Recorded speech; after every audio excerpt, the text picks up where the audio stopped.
नमस्कार दोस्त लोग, आज @बॉचर यूट्यूब चैनल पर हमनी के एगो रोमांचक सिनेमा के समीक्षा पेश कर रहल बानी जा हत्या मुबारक। यह फिल्म का साथे हमनी का रउरा सभे के टकराव, रोमांच, हास्य आ प्रेम के सफर पर ले जानी जा जवन दर्शकन के अपना सीट से चिपकल राखी। यह फिल्म में हमनी के दिल्ली के एगो आलीशान क्लब के घटना देखत बानी जा, जहां एगो अति सुंदर समारोह के दौरान एगो अविश्वसनीय हत्या होला। एसीपी भवानी सिंह आ उनकर टीम हत्या का पीछे के रहस्य सुलझावे के तैयारी में लागल बा।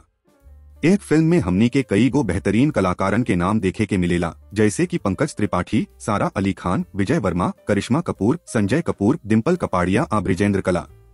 मर्डर हैप्पी एगो रोमांचक मिश्रण है जवन हास्य आ रहस्य के मिला के एगो शानदार गाथा पेश करत बा जवन क्लासिक हुडुनिक विधा के नमन करत बा। होमी अदाजानिया के निर्देशन में बनल ए फिल्म में एगो बेहतरीन कलाकार बाड़े जिनकर अभिनय कहानी के उच्चतम स्तर पर ले जाला। शहर के बीचों बीच स्थित रॉयल दिल्ली क्लब में विशिष्टता आ लालित्य के आभा झलकत बा जवन खाली अभिजात वर्ग खातिर आरक्षित बा। ई क्लब शहर के कुछ निवासी विशेषज्ञ लोग खातिर ठिकाना के काम करेला, ऐसन जगह जहां जुटाना विशेषता के संयोजन बिना टकराव के होला।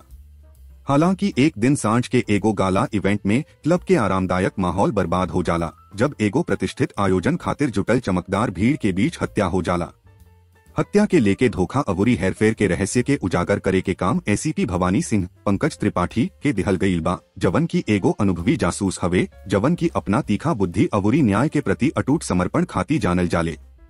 एसीपी सिंह जैसे जैसे लटकत स्वैग आ धोखा के जंगल से निकलत बाड़न, क्लब के शानदार संरेखण से गूंथल ईर्ष्या, विश्वासघात आ पिछला प्रतिद्वंद्विता के जाल के उजागर करत बाड़न।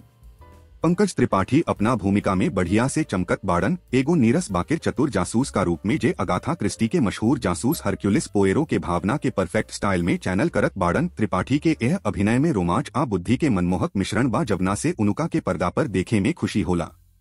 सारा अली खान बाम्बी तोदी के भूमिका में मनमोहक प्रस्तुति देत बाड़ी, जेकरा में कमजोरी आ ताकत बराबर के झलक बा। सारा अपना भूमिका में गहराई आ आयाम ले आबेली, दर्शकन के मिक्स के जटिल जाल में खींच ले आबेली।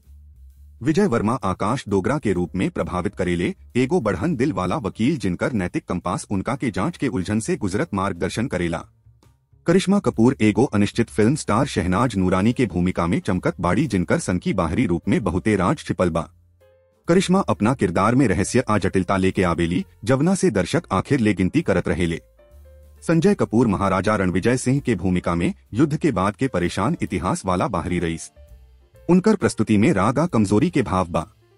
डिम्पल कपाड़िया कुकी कटोच के रूप में मर्डर मुबारक में व्यक्तित्व आ विज्ञान के एगो औरी स्तर जोड़त बाड़ी। अभिनेता के रूप में उनकर हुनरना खाली हास्यास्पद रोमांच प्रदान करेला बलुक एगो छोट भूमिका में एगो आम आदमी भी जे बहुत सारा राज जानत बा निर्देशन करेला। यहाँ तक कि उठावेला फिल्म के किरदारन के तापमान के बारे में बतावल गईल बा। एकरा अलावे ब्रिजेंद्र कला अपना संक्षिप्त भूमिका में भी एगो साधारण आदमी के रूप में प्रभावित करेले, जवन की बहुत रास राज जानत बाड़े। फिल्म में मौजूद किरदार के कलाकार में नाया रंग जोड़तारे इसका चोपड़ा भी विचलित महतारी के रूप में प्रभावित करेली। लिनेश देसाई के चित्रण सराहनीय बा, कहानी के आत्मा के समेटले बा। बैकग्राउंड स्कोर कहानी के एकदम पूरक बा, जवना से रहस्य के खुलासा होखते सस्पेंस आ तनाव बढ़ जाला। हालांकि अनुजा चौहान के किताब क्लब यू टू डेथ से रूपांतरित पटकथा कबोकबो ऑफ महसूस करेला, कथानक के मोड़ के बीच संवेदनशीलता के कायम राखे में संघर्ष करेला। 20 मिनट के कटौती से फिल्म के फायदा हुई, तबो ये फिल्म के ईंधन पूरा एंसेम्बल कलाकारन के बेहतरीन प्रस्तुति से मिलल बा, जवना से ई सुनिश्चित होखत बा कि मर्डर मुबारक शुरू से आखिर ले रोमांचक आ मनोरंजक घड़ी होखे।